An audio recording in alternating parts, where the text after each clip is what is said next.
My goodness, everybody got on time, didn't they?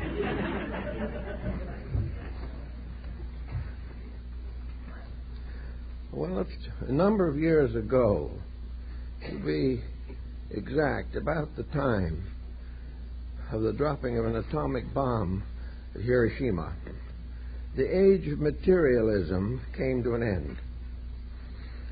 Many persons have put all their faith in the advancements of science. And we're not intending to depreciate the good things science has done. But science as a way of life took a pretty bad beating at that time. And the conditions have continued till now. And we are all more or less living in the shadow of an unknown danger. A danger that might hit and may never hit. We hope it never will, but it has changed the entire psychology of mankind. We are no longer able to find in materialism a solution to our own personal existence.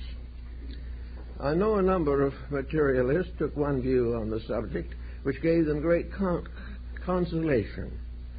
They said they were not going to survive, but the contributions they made to human progress would survive.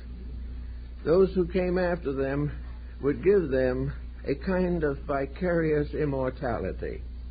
They would live in their works, they would live in the contributions they had made, and they would find their own fulfillment in building this future they might never live to see. Well, it was a certain kind of solace, and a great many thinkers accepted it. But now we have another difficulty. All these people working together for a future in which their labors will be recognized and useful are faced with the dilemma of what if there isn't any future? Supposing the individuals who have given their lives to learning have created a kind of learning which is going to die and take them with them. These learnings are not very optimistic, and the materialistic scientist is no longer very popular with himself. He's not too popular with his family, and has lost a lot of his station in world thinking. In other words, materialism as a solution to the purpose of human life has been undermined and has become something that is unendurable to thoughtful and kindly persons. Now, during this period also, we have had the theological answer. The theological answer has done something to suggest a survival. But what kind of a survival? What does theology really offer? From a long time ago, religions used fear as a means of conversion.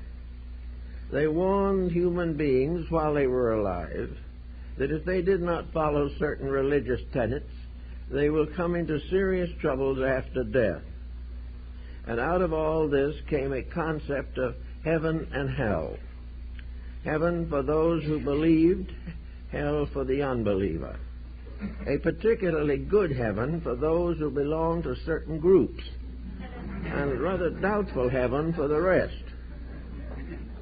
And the general optimism of the ancient religions, which were more or less happy beliefs, was seriously damaged until very largely virtue was created or perpetuated mostly by fear, by anxiety, worry. And millions of persons went out of this life in a very unhappy state of morality. So gradually the advancements of modern living have undermined the concept of heaven and hell as it was advanced in theological teachings. It did not seem to be particularly practical, especially if the results and rewards were to be based upon the present state of morality. There are very few good enough to go to heaven according to the old way of thinking. and we are creating more and more crime and dissipation and immorality. We are suffering from more terrorism and religious conflict than we had known for a long time before. So this concept is also not entirely a happy one. Many, many young people today growing up do not want to be good because they fear hell. And they are perfectly aware of the fact they're not likely to be good enough to go to heaven. All this is very difficult, for the death rate continues, the birth rate continues. They come and go as they always have, but their ultimate state or condition is still difficult to define. Yet without some concept of a future existence, the individual's present life becomes comparatively meaningless. In the old days, when life was rather slower and people enjoyed themselves more, physical existence was accepted as a benefit. To modern man, many human beings at least, physical existence is a penalty. The individual must wander on through high taxes and unemployment and exorbitant prices, and until at last he has to pay a reasonably exorbitant price for a funeral. This all adds up to a great deal of strange disillusionment. And we have had, in the last 10 or 15 years, a large number of younger people who have broken away from practically every institution of the past. They are disillusioned because they do not see any straight pattern of life. The rich have very little advantage because they must leave their wealth behind in due time. All of the materialistic objectives of life are short-lived. The individual building a political structure is building something that also will pass away. Almost everything we do in the material world is very transitory and fragmentary. There is very little satisfaction of soul, very little depth of insight involved in our present way of life. We are not even allowed now to go home quietly and read a good book. There is a strange fascination about television, which not only does not give us much about death, but very little about life that's worth living. So we are really in a kind of a quandary. We're going somewhere. We're all going there. But where? How? And what? Are we going to go into oblivion? A question that Socrates asked. Are we going to some mysterious realm, like the Elysian fields of the Greeks? Or are we going to the netherworld of Egypt, and at the entrance of their afterlife was a money changer ready to change the currency of this world into the currency of the next? It was a pretty thought, because the currency of the other world had to be based upon virtue rather than upon real estate. So all these things have given us pause and are giving us more pause as time goes on. In the midst of all this also, there has been a tremendous upsurge of what might be termed mystical idealism. And a few years ago, mysticism and psychic phenomena and metaphysics were kind of unhappy words. People who used them too often were considered somewhat eccentric. Today, these are the popular words. And everywhere, individuals, groups are springing up to study the psychic life of the individual.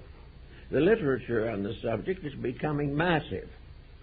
Everywhere, everyone is beginning to think in terms of out of this life meaning that goes into other spheres. And we are beginning to see much of the old thinking that engrossed people like Paracelsus and even earlier Plotinus, Pythagoras, and all these. They had certain thoughts. For a long time, material science said they were very foolish and put them into the background, and their books or writings were available only in pulp editions. Now, all of these things are coming back. Every folder we get from publishers today, it will include a number of ancient texts or early texts that had no market 20 years ago, but are now sought desperately by a new generation of truth seekers. And so the whole surface of our materialism has more or less broken down. It was inevitable, but there was nothing there in the first place. It was held up by sophistication and dissipation and extravagance. And these are not very helpful as we approach transition into another life. So the transition problem being inevitable and being universal, we have to begin to think more about it. And we do not like the idea of ending in nothing.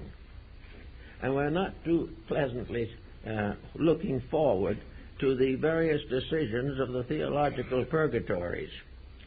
So we begin to think of the only other alternative, and that is the doctrine of rebirth.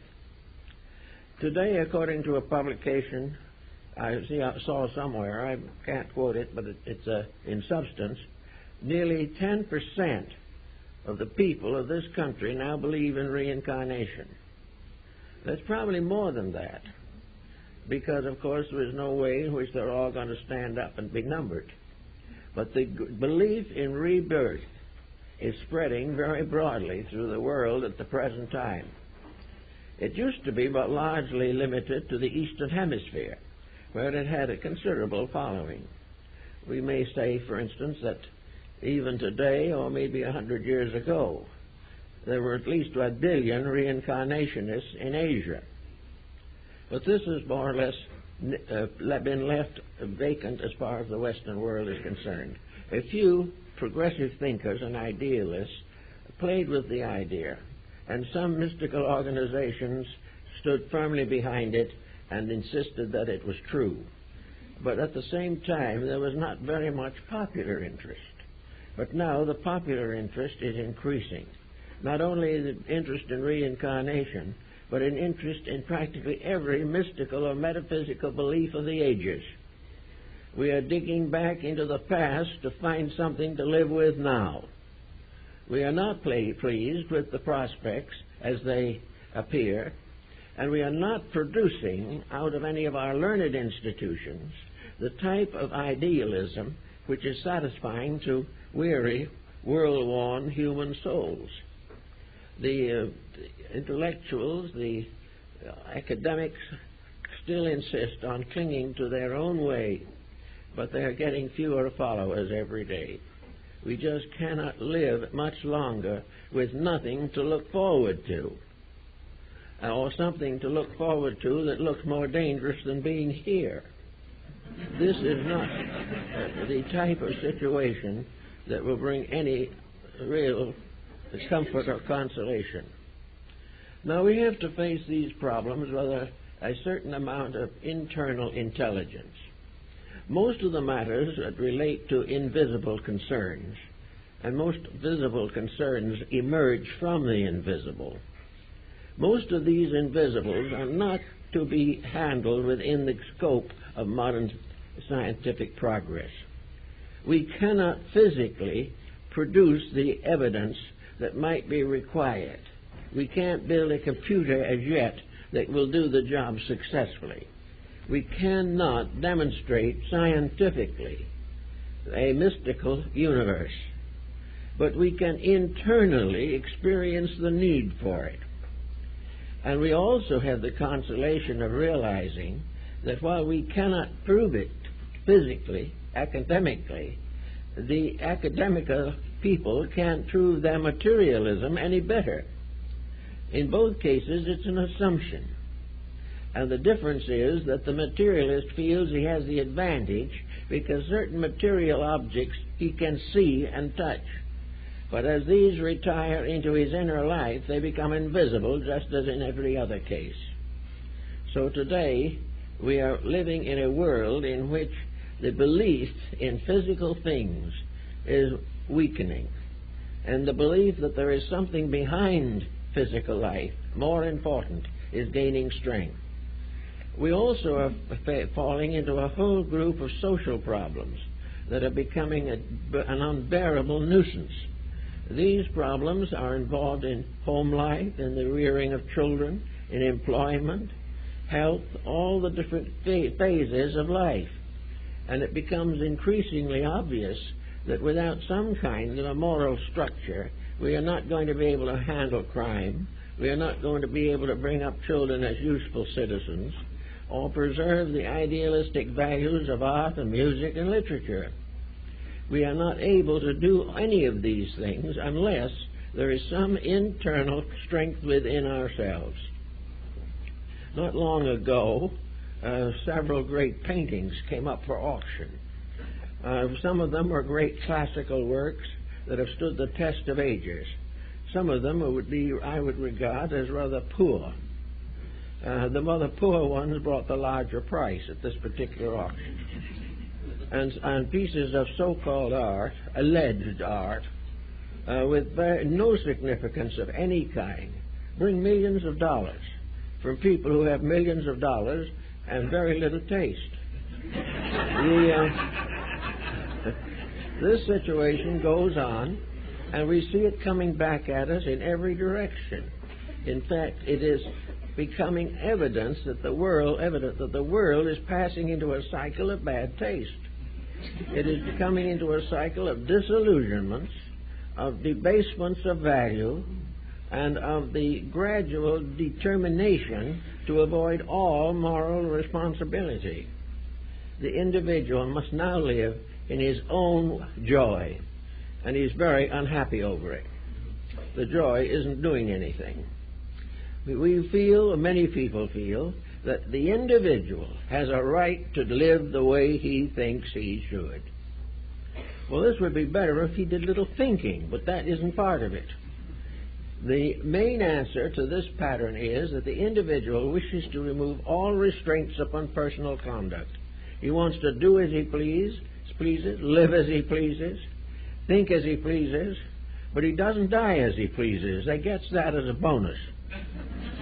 And at the end, the narcotic habit gets him, or one of the other things go bad, and we have this individual drifting out of existence with very little to recommend either his conduct or his concepts of life.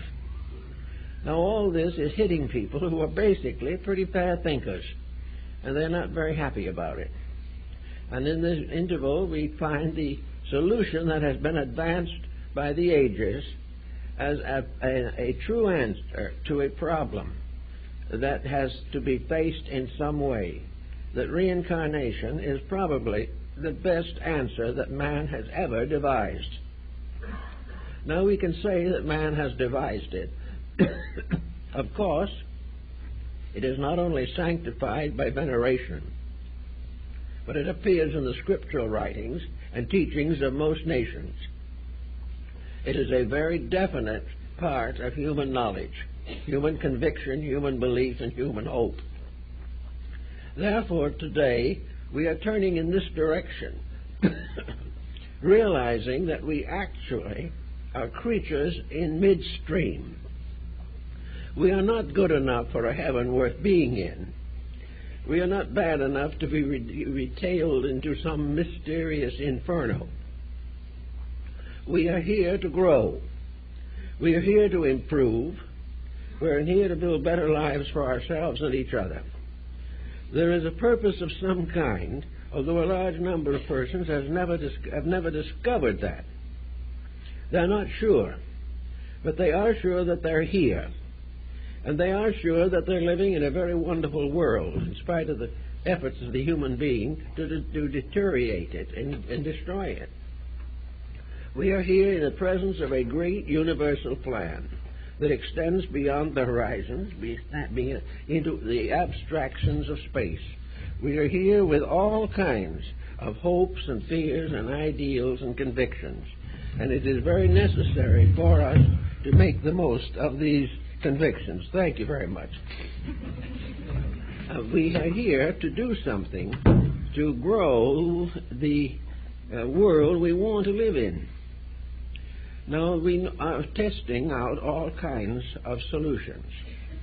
We are hoping, some are hoping, that by superior armament we're going to make it. The trouble is, this is competitive, and nearly any form of armament that we can conceive can be also used against us. So the solution of war to any human problem is merely a negative evasion of responsibility. There is no hope of solution in such an attitude. Therefore, we begin to space out the economic system. We're going to have to take greater care of the underprivileged. We're going to have to do more things to distribute and diversify the assets of the world.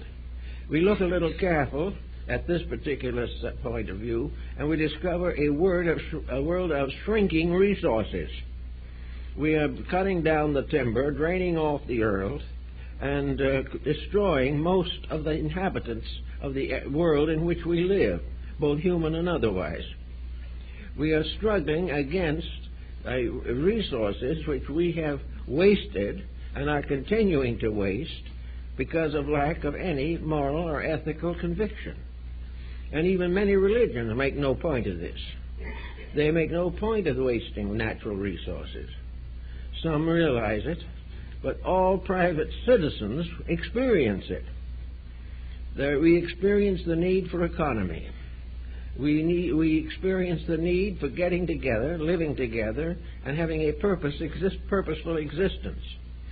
And we come to another final conclusion, namely, that type of an existence might be the key to our after-death state.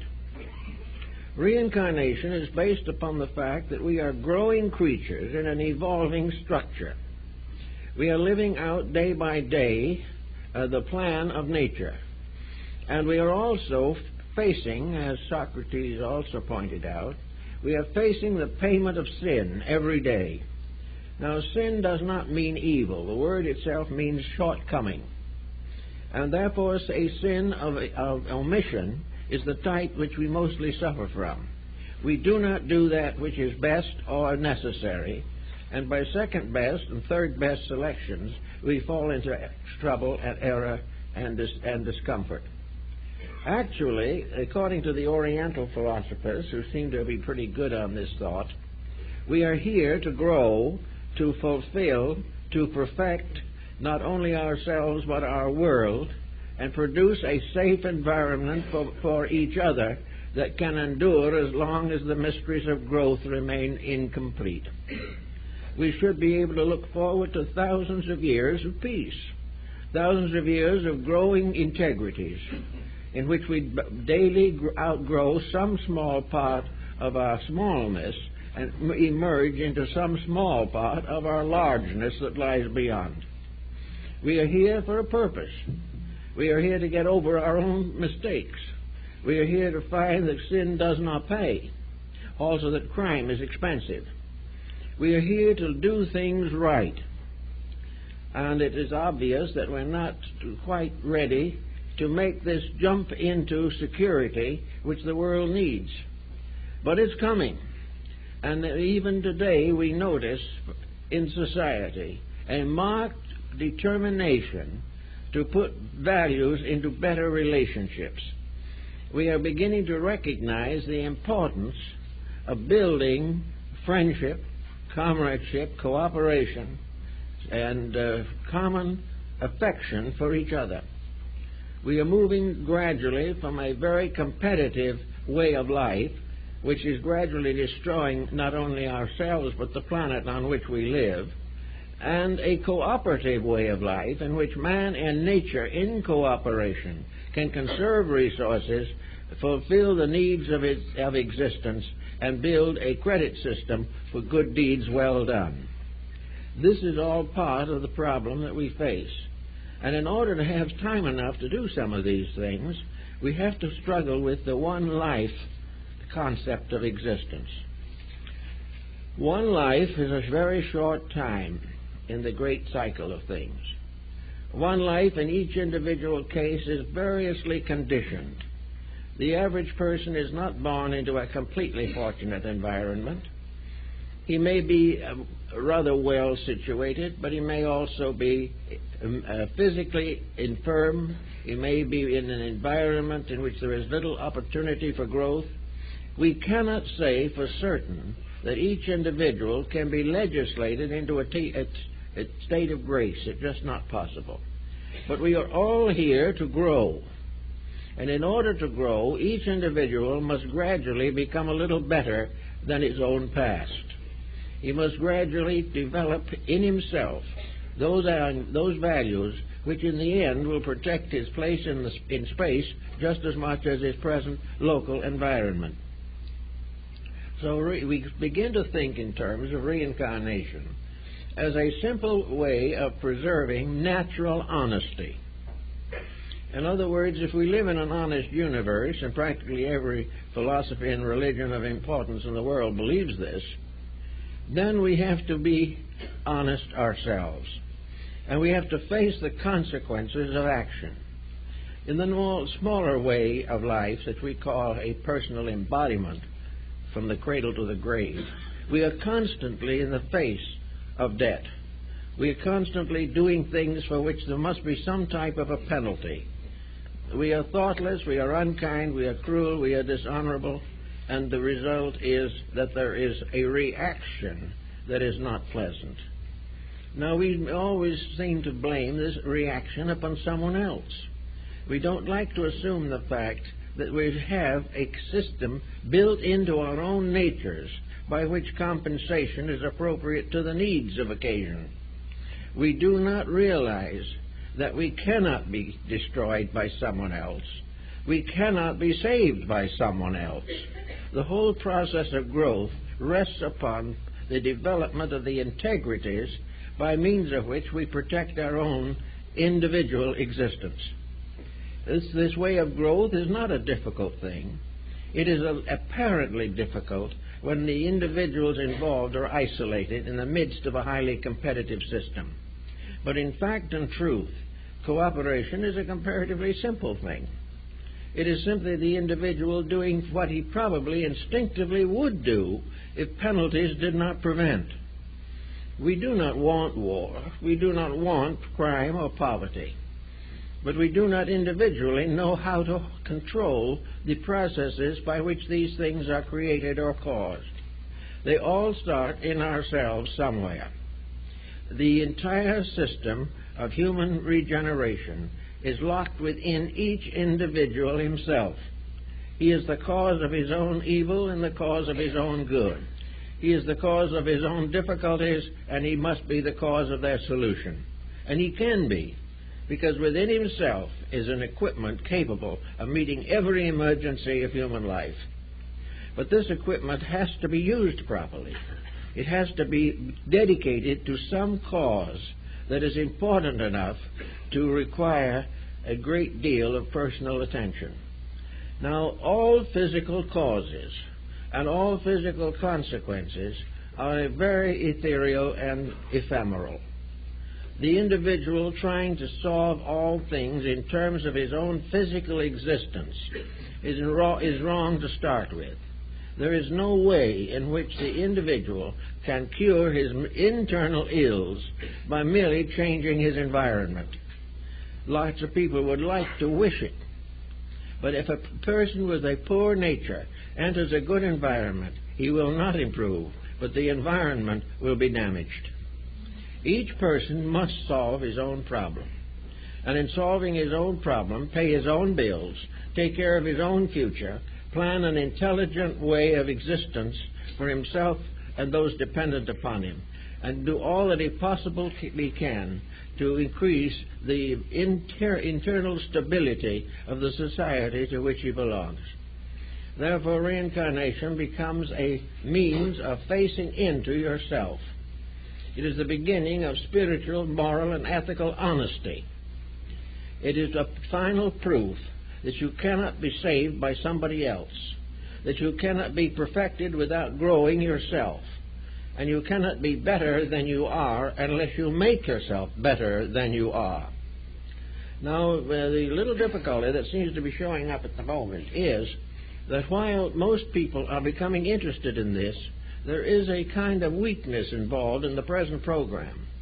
The individual wants to grow, and he devotes certain time, effort, and even resources to growth, but he does not particularly seem to want to change or correct his own mistakes. He is trying to grow on a religious, philosophical, or intellectual level without involving ethical reform. He wants to be selfish and saved. He wants to keep everything he has and be virtuous as a philanthropist. He wishes to have a perfectly happy home in which other people are all right because they agree with him. He wants to be in the church that is successful and has a nice, large congregation, but he does not expect to get over selfishness.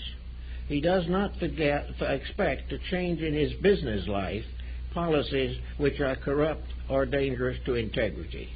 The individual wants to get better without losing any of the advantages of a bad life. He wants to keep on disliking the people he dislikes and voting in the politicians who do the most for him, and all these kind of things. He also is watching constantly for a bargain regardless of who is damaged. So these problems do not seem to change in spite of the fact that there is a strong idealism coming out of the problems of the day. These people are trying to do all kinds of things that are better. But against the things that are better are the constant overwhelming presence of vanity, selfishness, and ambition. The individual is not really making the basic changes in his own life.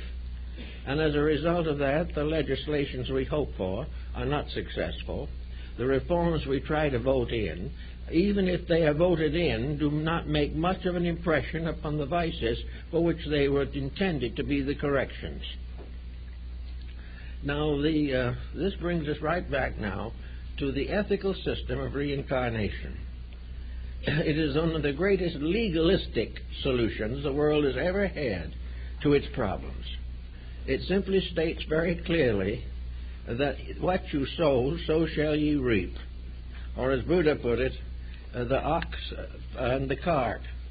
The ox leads and the cart follows. And wherever the ox leads as a cause, the wagon is behind as an effect that must be faced. Therefore, our whole problem of a new morality, a new ethics, a new integrity is important to our personal happiness and security. The individual who does it right will have the security in this world and will look to the future with a good hope. The laws of cause and effect tell us that every cause has to have an effect. If we set the cause in motion, we have to endure the effect. Now, there are lots of causes we can set in motion which we will not live to cure. We will make decisions on our deathbed which will require almost immediate revision. We can do all kinds of things to get ourselves in as fortunate position as possible, but the individual has to realize that we have an account in the bank of the infinite, and most people are a bit overdrawn on this account. To meet this difficulty, the individual has to assume responsibility. If we are selfish, there isn't a religion and a philosophy or an ethics or a science in the world that can cure selfishness. We can only cure it ourselves. We may be forced to be unselfish by circumstances, but if so, the moment the circumstances change, the selfishness comes back. We have to correct these things, not because of laws, litigations, or mass movements of society, but in ourselves, if we expect to grow. Now, there are many groups of mystically minded people coming into popularize this particular time in our history. And most of these people want to be helpful, useful, and constructive. And also they wish to be part of a new way of life for us all, a way of life that must come, a new age that is on the way, a threshold at the moment, because of the fact that that which has gone before will not endure, and we know it. But the question is, in most cases, to stay as we are until we are on the very brink. And when we are tottering half over the edge, then we will begin to think in terms of repentance. But it won't work that way. The time we have to start to grow is the moment we realize we need to. And we need to grow the moment we realize the troubles we're in. Wherever there are broken homes and all kinds of neglected children, overdrawn expense accounts, all kinds of secret processes going on that are not right, all these things are deadly enemies of the security we seek. And we have to start by realizing that all the changes must begin with ourselves. Now, when we start working with ourselves, we need a good motive. That's been one of the great problems, because it's going to be a long time before complete selflessness can be expected. Up to then, we are going to have a sort of divided allegiance, a little in favor of ourselves, but also something in favor of the larger and more important cause. So we have to begin the moment we believe in idealism, the moment we believe in honesty, the moment we want to see a better world, we immediately become responsible for participating in this progress. We must do it ourselves. We do not do it by simply physically supporting organizations, and then the organization cannot serve us if it is only supported and not actually emulated in its principles. So here we are at various stages of age in this world with a great sense of responsibility. The human being inside himself, if you go far enough into him, we find great truths lurking there. The individual, regardless of his affirmations of materialism or idealism or anything else, the average individual does not believe in death. He does not believe in dissolution. He does not believe in eternal damnation. He does not believe that he can evade all the responsibilities of his own conduct. The truths of the matter are inside of us, and we know it. But these truths interfere with certain selfish projects of the moment, and these gain acceptance, and the truths remain quiet or quiescent. We don't do much about them. But we're coming now to the point where everyone is asking, how are we going to handle this situation? Nature and the universe has given us the way to handle it. And in fact, it is handling it for us, whether we like it or not. The universe is determined we're going to make the grade. We are going to succeed, even though we object to the bitter end. We're going to be happy sometime if we have to feel to be miserable to do it. Actually, the laws of nature are long range, and the law of cause and effect is an infinite law. It is everywhere, in space and in the human heart. The law of cause and effect is inevitable. The law of karma, consequence, is the law of cause and effect applied to the life of individuals. Karma means, as ye sow, so shall ye reap. And that which we do shall come back to us. And there is no possible way of avoiding the results of our own actions.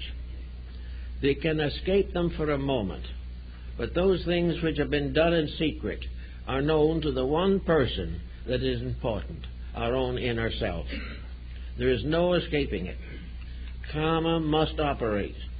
There must be retribution and reward. Now, we think usually of karma as a very painful procedure, but this is not true. The law of cause and effect does not mean that we were just simply born to suffer. The law of cause and effect tells us that if we sow the seeds of happiness, we will be happy. As it was in the Arabian fable, happiness must be earned. That which deserves happiness will be happy. And the individual who develops the integrities with himself will benefit by his own integrities. He will also become a better citizen of the community. And if enough people agree on the level of the integrity of conduct, social problems will also fade away, because they're all based upon compromises and indifferences and a kind of spiritual ignorance which does not recognize the truth of human purpose. So we have the law of cause and effect, we have the law of karma, which operates that way, and we have the law of rebirth. We call it a law because to most people it is a law. It was so known to the Greeks and the Egyptians and the Persians and the Hindus and the Chinese. It is a part of existence that the thing which exists does not cease to exist. There may be change, and there will be change, but every creature that exists, every form of life, has somewhere within itself a seed of immortality. It will pass through infinite changes, appear and disappear, come forth and fade, but it will never die. Therefore, all living things are part of a living universe, and the living universe cannot tolerate death in any part of itself any more than the human being. The body of man can endure a local death without the whole body becoming involved. So the law of rebirth is something that tells us that we are constantly changing, but always growing. Now, some people are feeling of abuse. They feel that they are being shortchanged all the way along. Some people realize that they come into this life much better privileged than others. And in all things, we wonder why the inequalities of life. If we want to see the inequalities of our environment, look into ourselves. The inequalities of a family. A family is made up of individuals, each of whom has a temperament or disposition of its own. Some members of the family will work beautifully together to protect the family. Others will walk away and leave the responsibility and go off in an isolated way of their own. And if the family breaks up, the sorrow is distributed through all. Now, in reincarnation, we have the same kind of a situation. We have a level of concept, of conduct, which, if we can live it, will prevent the development of further karmic responsibilities. If we sow good seed, we will give a good harvest. If we keep on sowing selfishness, we will be selfish and the victims of selfishness. It consists in putting our own lives into a straight constructive pattern.